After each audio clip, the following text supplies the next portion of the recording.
Hello all, I'm Sai and you're watching The Book Dragon. In today's video, I'm bringing to you my review of The Night Circus by Erin Morgenstern. This is definitely not going to be a normal kind of review that I do, where I split it up into parts like plot, characters, pacing and such. I just want to tell you guys why I did not like reading The Night Circus. This was definitely one of my most anticipated reads for this year, and I've been wanting to read this for quite a few years now. My expectations for this book were so high that I wanted to get into the fandom of the Night Circus and just discuss it with as many people as I can with love. But because of many things which happened inside the book and the expectations that I had in my mind built up, it did not suffice anything at all for me. I'll talk about all the things which I did not like about the book in a spoiler free way, so that if you've not read the book, you'll not get spoiled for the book, and if you have read the book, you'll be able to understand what I did not like about it. And after talking about all of them, I'll talk about the things which I actually liked and the things which made me finish reading the book without DNFing it. So without any further ado, let's get into the review right away. Now, for those who don't know what the Night Circus is about, it's about this magical circus which just occurs out of nowhere in the middle of the night, and it just stays in a city for a few days, during which people can just go and visit the circus.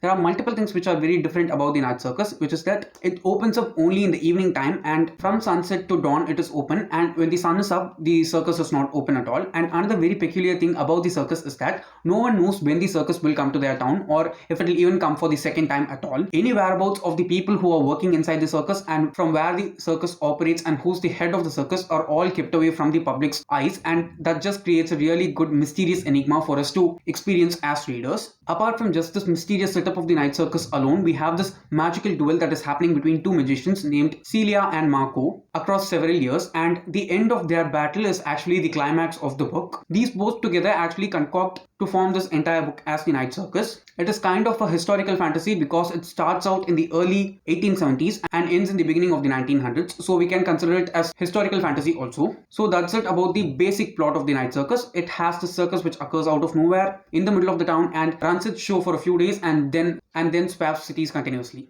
Now I'll talk about the things which I did not like while reading this book. The first one, which just bummed me a lot, was that there was no character depth or development at all. We followed both of these main characters, Celia as well as Marco, across 30 years, but even after spending that much time with them, I do not feel connected to either of those two characters in any way at all. And the basic thing which I want from any book is that I want to care about the characters at least for a little extent, but here I did not care what happened to either of the two at all, not even a single chapter of the book. While they were kids, it was a bit frustrating to see the things that they were being through, but even then I did not care that much for them. It was like that. I'm an extremely character driven reader, so I want at least one character to latch onto and stick with them until the end of the book. There was no such character for me to root for in this book at all. Apart from the two main characters, there were also other characters who work in the circus that have this very mysterious blanket to them that is given continuously by the author. Because of all those things, they just felt so murky and not clear at all. It just felt like it was totally fogged up and I was not even able to completely describe anyone inside the book. It can be something which just adds on to that mystical flavor of the book, but it just hindered me getting to know any of the characters in any way at all. Even for the children, I did not care that much. That was the thing which I was not able to take in at all, because with the amount of pages that the book has and the amount of time that the author actually spends in various different things just in order to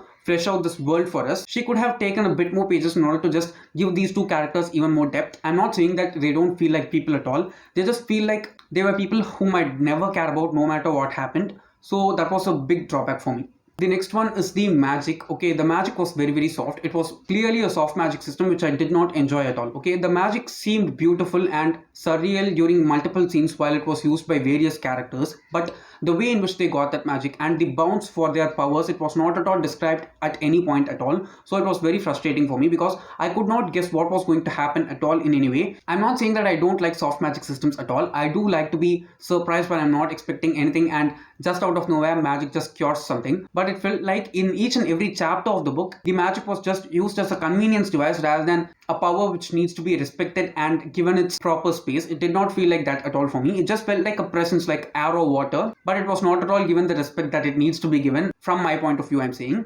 Because of that, many things seemed very unclear and I was not able to judge whether anything that is happening inside the story is within or out of the power of our main characters at all, because both of them have really powerful magic, but the way in which they use him makes it look like it does not have bounds at all. They can do anything that they want just by concentrating harder. So I definitely did not like it. The next one is the changing timelines. I did not like the way in which the author actually jumped in between the years continuously. It was very confusing for me. We don't just skip in between the years, but skip in between years for different characters, and it was totally confusing for me because each and every time we get the number of the year on the top of the chapter, and every time I have to maneuver my way through the story without getting confused. I had to look into the previous chapters that were dealing with the stories of the same characters and then come back and understand what was going with the flow. So it interrupted my experience for reading very much. I think that could have at least been toned down. I'm not saying that it must have been cut out totally. I just felt like it might have been cut down a little bit so that it would be easier for us to read as readers or for people like me. Though I like the tone of the book, because of this the tone was completely lacking the flow which I wanted, and it did hinder the experience a lot. The last drawback which I want to talk about is that there was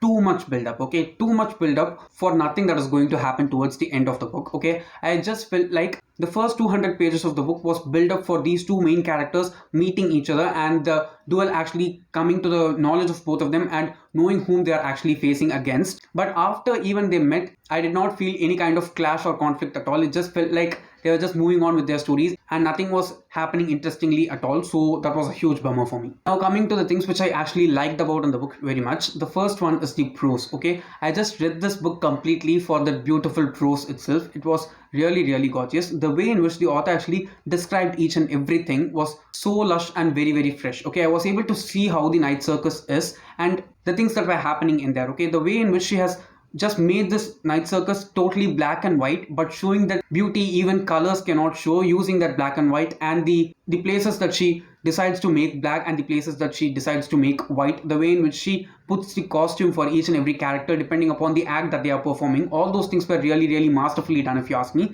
Apart from all of these, the thing which I enjoyed the most was the way in which she described the clothes of each and every character. Okay, it's just black and white or gray, nothing else than that. But the way in which she even made that lush and really beautiful to read was something which I've not at all seen anywhere before from all the books that I've read until now. So the writing of the author definitely did keep me flipping the pages continuously. The last thing which I liked about the book is that it was wonderfully set up. Okay, the setup of the Night Circus just felt very real for me. I'm saying that I'll definitely not reread the Night Circus ever in the future, but by some chance if the Night Circus visits Chennai, I'll be one of the first people to get in there in the evening and spend my whole night inside the circus alone. I'd buy the caramel popcorn, I'd buy the chocolate mice, I'll munch on them, and I'll visit each and every tent possible. It was that kind of a magical and mystical setup for me. This is definitely a dark and delicious place to spend your time in without getting affected adversely in any way at all. And I think any person that gets into the Night Circus can actually sense the magic in the air while they are in there, and there's this kind of electricity or vibrancy that is experienced while we read the scenes that happen within the Night Circus. The author has done something. I don't know how to describe that, but I can just feel that vibe of the Night Circus while I read each and every scene that is happening in there. Though I did not enjoy the entire experience of reading the book, if the Night Circus is actually real, I'll be one of the first people who is waiting in the line